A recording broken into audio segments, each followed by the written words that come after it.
Is impromptu plan అనమాట. So కోటి దీపోత్సవం జరుగుతుంది ఈరోజు వెనస్డే, రేపు థర్స్డే కార్తీక మాసం పూర్తయిపోతుంది. సో మా మమ్మీ వాళ్ళు ఆల్రెడీ స్టార్ట్ అయిపోయారు. సో నేను ఫ్రెష్ అవ్వడానికి కొంచెం లేట్ అయింది. సో మనం కూడా వెళ్ళి చూద్దాం రండి. సో మనం కూడా పార్టిసిపేట్ చేద్దాం. మీకు కూడా చూపిస్తాను కోటి దీపోత్సవం ఎంత బాగుంటుంది అనేది. Let's go. సారీ, చిన్న కరెక్షన్ మిస్టేక్. లక్ష దీపోత్సవం, ఇది కోటి దీపోత్సవం కాదు. ఇక్కడ స్వస్తిక్ అండ్ ఓం అండ్ ఆవు బొమ్మకి దీపాలు వెలిగించారు. అండ్ శివలింగం చుట్టూరు దీపాలు ఉన్నాయి.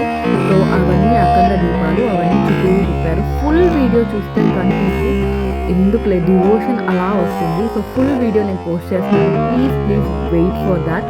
సో నేను ఏం ఎడిట్ చేయకుండా ఫుల్ న్యాచురల్ వీడియో ఎలా అయితే ఉందో మీకు గూస్ బంప్స్ వస్తాయి. ట్రస్ట్ మీ, చాలా చాలా బాగుంది అండ్ చాలా బాగా డెకరేషన్ చేశారు. I really love it. మీకు కూడా నచ్చుతుంది. So don't forget to subscribe to the channel. మీకు అప్పుడే ఇలాంటి మంచి మంచి వీడియోలు నేను పోస్ట్ చేయగలను. సో లాస్ట్ సోమవారం కాబట్టి ఇలా లక్ష దీపోత్సవం ప్లాన్ చేశారు. అండ్ ఇది వచ్చేసి అల్లిపురం గుడి దగ్గర శివాలయం. సో మా క్యూటీ, సో నన్ను మా పక్కింటి అమ్మాయి చాలా క్యూట్గా ఉంటుంది, తను కూడా మాతో పాటు వచ్చింది. సో కింద క్యాప్చర్ చేశారు మూమెంట్ని.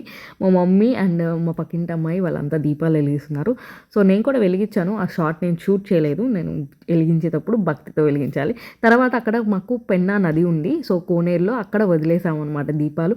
చాలా చాలా బాగుంది ఆ విజువలైజేషన్ కూడా. తర్వాత మాకు ప్రసాదం కింద పులిహోర, వడ అండ్ జాంగ్రీ పెట్టారు. So please do subscribe. Bye.